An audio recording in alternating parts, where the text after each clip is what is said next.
हे बालक, यदि कभी विवाह करना तो मेरी ये बात जीवन भर याद रखना।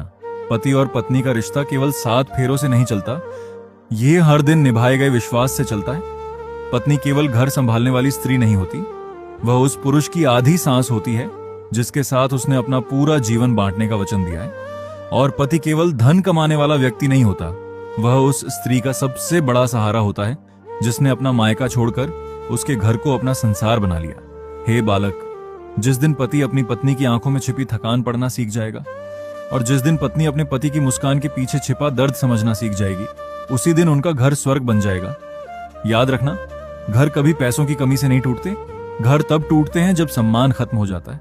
कटु शब्द तलवार से भी गहरे घाव देते हैं। एक बार विश्वास टूट जाए तो उसे जोड़ने में वर्षों लग जाते हैं। इसलिए क्रोध आए तो कुछ क्षण मौन रहना, लेकिन ऐसा कोई शब्द मत बोलना जो जीवन भर याद रहे। हे बालक, पति की सबसे बड़ी ताकत उसकी पत्नी का विश्वास है और पत्नी का सबसे बड़ा आभूषण उसके पति का सम्मान। जहां दोनों एक दूसरे को हराने की जगह समझने लगते हैं, वहीं से सुखी जीवन की शुरुआत होती है।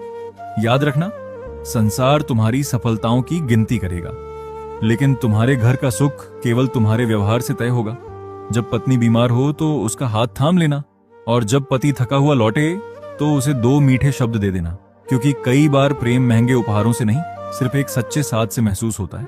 और अंत में मेरी ये बात अपने हृदय में अंकित कर लो, पति पत्नी कभी एक दूसरे के भाग्य नहीं बदलते, लेकिन यदि दोनों एक दूसरे का साथ निभाए तो कठिन से कठिन भाग्य भी बदल जाता है। जहां प्रेम में सम्मान हो और सम्मान में विश्वास हो, वहीं ईश्वर का सच्चा वास होता है।